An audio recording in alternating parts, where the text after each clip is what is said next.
Welcome to the inaugural episode of Let's Digest. I'm your host, Diana Mena.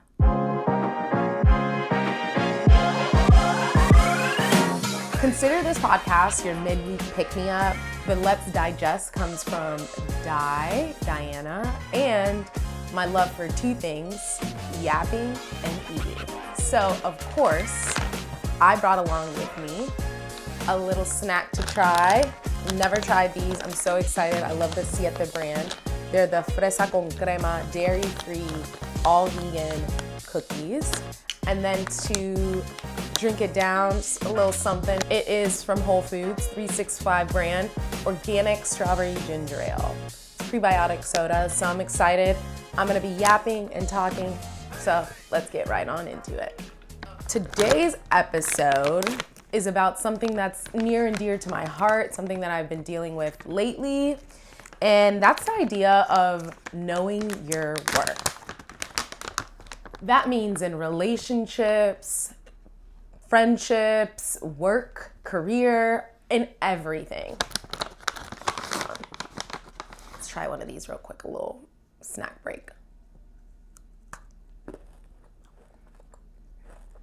Oh my gosh. These are so delicious. They're like powdered. So good.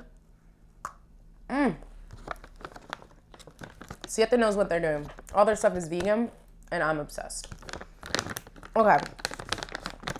So now, we're talking about know your worth. I think the most important thing is to understand that you have value. No one can determine value for you. You determine the value that you have for yourself. And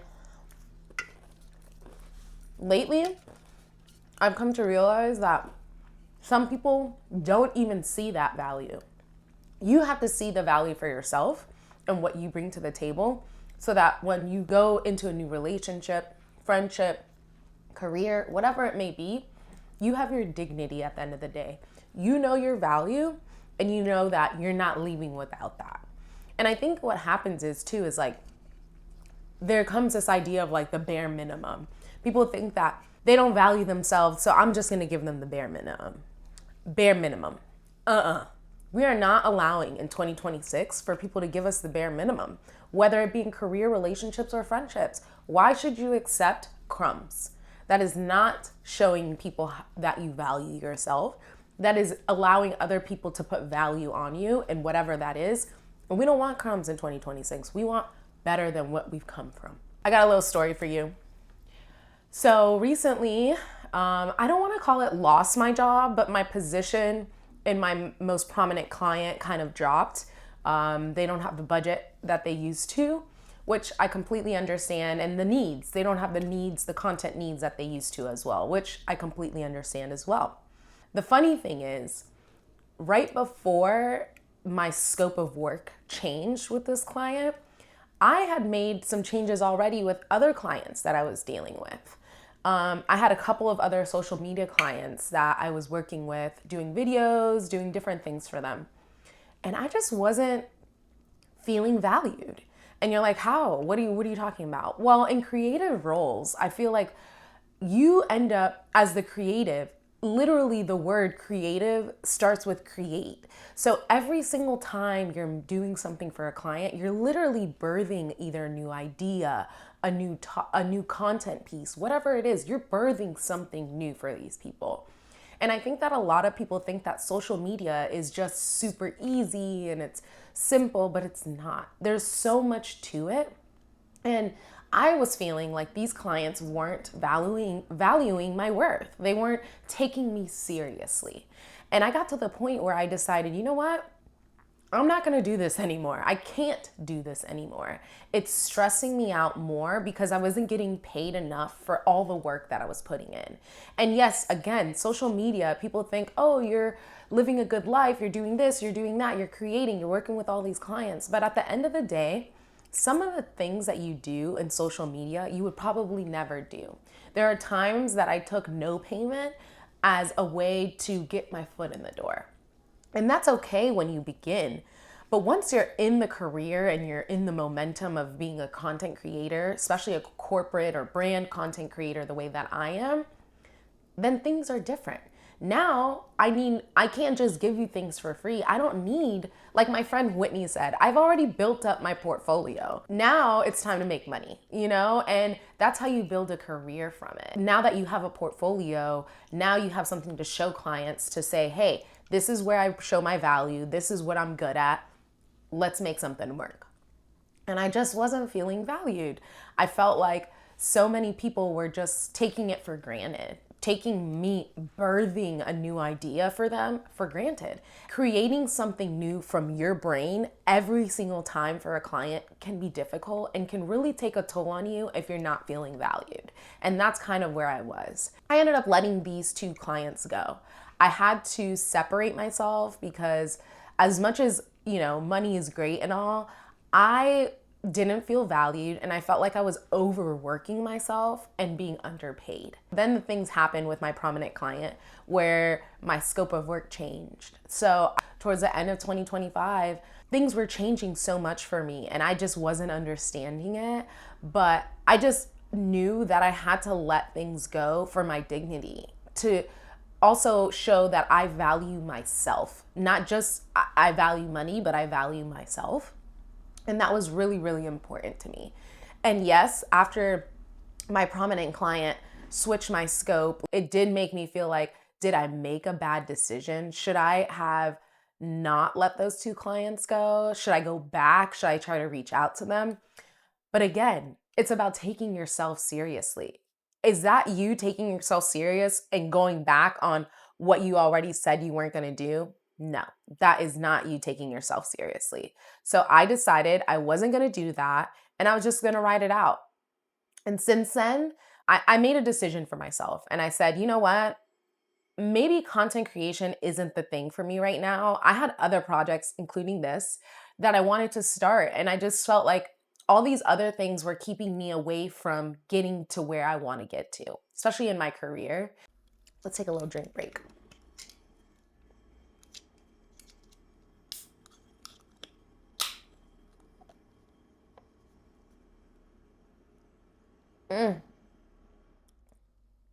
Strawberry ginger ale, that's really good. This plus this together, delicious, guys. You have to try it. These grain-free cookies are everything. And then this just tops it off.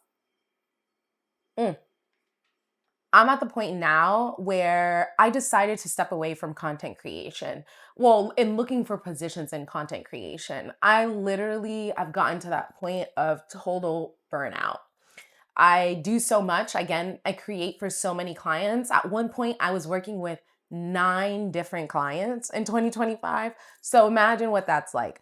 Every single time you do work, you're birthing new ideas for 9 different clients. Whew, just even thinking about that is overwhelming. So I decided to step away from content creation and go back to my roots, hospitality, not necessarily in a way where I'm serving and things like that, but actually a front-facing person for a business. And the moment I decided I'm stepping away, I'm going to pursue things that are important to me, people started reaching out. People started reaching out to me like, hey, can you do this content piece for me? Hey, can you do this content piece for me? Hey, can we work on this? And it was so interesting because I felt like the moment I stepped out on faith and took a risk for myself, everything started to fall into place. And I think it comes back to that idea of knowing your worth. The moment you take yourself seriously, then everybody takes you seriously. It's like the air changes. It's the law of attraction now comes in and you start to attract the things that you're looking to attract. I may be in a tough position right now where I'm like going between jobs, but I'm so grateful. I've not been so happy as I am now since I had my last podcast. Something about just finding my own purpose, not finding a purpose within a job, but like my own purpose has has energized me, has motivated me to do more, to create content again, create even content for myself. I got to the point where I was so exhausted, I didn't even want to create content for myself. I had no ideas. I couldn't do it anymore. Consumption was huge for me. I was constantly consuming. And that is the hardest part. People don't realize that comparison is literally the thief of joy. I'm constantly consuming and comparing all of my content to these people's content. And it was either for my clients, for myself, whatever it may be. And it was overwhelming. I got to the point where I just didn't want to do it anymore. And now that I have this energy, this new motivation, it's like I can't be stopped. And I'm so grateful and thankful because I found my worth, I found my value, and I put that into perspective. I put that as my purpose, and I will never go back. And now I'm the happiest I've been. I'm excited to see where this goes. Podcasting has always been on my mind. I just haven't been able to make it work. And part of that problem, I think, has been the fact that I've been giving my time and my energy to so many other things. Now I'm back to me, back to what's important to me. And let's see where this goes. I think it's important, especially in relationships, for it to be a give and take. It's not that you're just giving and giving and giving. You're also receiving. Somebody is also pouring into you. I'm sure by now you've all heard the Christy Sarah and Desmond Scott drama, and that in itself plays into knowing your worth, right?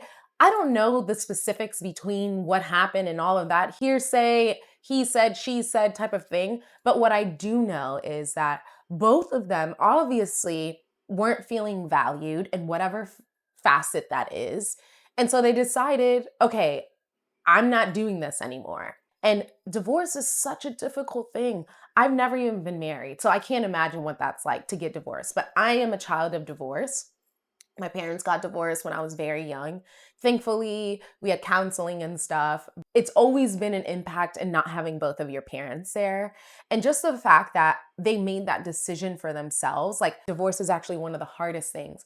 But I thank my parents for taking that step and valuing themselves, because in that, we understood the value that they have for each other. And I'd rather my parents not be together fighting all the time and having all these compatibility issues in front of us than to just be separate and have their own lives. Like, that is so powerful to be able to say, I love you and I value you, but I value me much more. And I think that that's what's important about this whole idea of valuing yourself, valuing your worth.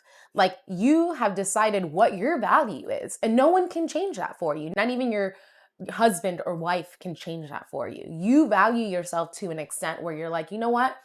I love you, but I have to step away. And for me, I just haven't felt that. I haven't gotten that yet, where I feel like what I'm putting into something, I'm also getting out. It's only been my friendships. And I can count on one hand the amount of friendships I have that I can say that they value me and I value them. And let's say your career isn't going well, fine, dating life isn't going well. But if you have those friendships that you know they value you, they love you, they're fighting for you when you're not in the room, then that is priceless. Friends can get you through all those things. You just have to understand that the value that you put on yourself should be on all aspects of your life. Not just career, not just relationships, but your friendships too. And I'm so grateful for the people in my life who do value me, who do understand my purpose and are there for me when I step out on faith, when I take risks, and are those people who fight for me when I'm not in the room. That's another important thing to have, especially in career. You have to have people who fight for you when you're not in the room and value you, see your value in a situation that you're not even in yet, you know? Because in my career, that's really what's happened for me. Since when I was an actor, way back when, I never really got a role because I auditioned for the role. It was never that. I always got a role because I auditioned for this role, but someone saw my value right then and there and put me in another role later on. And I'm grateful for that, because that as well, that shows that maybe the role isn't right, but they still see your value and they're willing to put you in something else that is the right role for you. I think people get into these ruts of scarcity mindset where they're worried about the next job, they're worried about the next buck they're gonna make, they're worried about the next money, the next thing, the next. And it's like this scarcity mindset that you're putting out there where you don't value yourself. You value these little moments that bring you something, some sort of dopamine, and that's not okay as well. Scarcity mindset is not a good thing to have, because what happens is, it's again the law of attraction, right? If I'm thinking scarcity all the time, then that's what's gonna happen for me. I'm not gonna have what I'm looking for because I'm stuck in this scarcity mindset. I'm stuck in this idea of like, I don't have. So you're gonna attract nothing. If you think you have nothing, you're gonna attract nothing. But if you start to think of yourself, I value myself, I know my worth, I have an abundant life, then these things are going to happen for you. Everything's gonna fall in place in the way that things have fallen into place for me.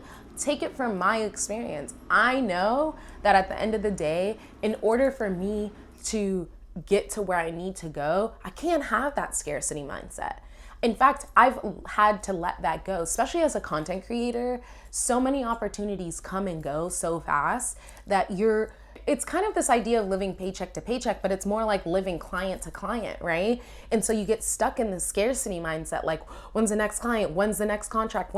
You gotta let that go. And anything you do, you gotta let that go. I've come to realize that, because that's only gonna make me stressed out and overwhelmed, and it's not gonna help anybody.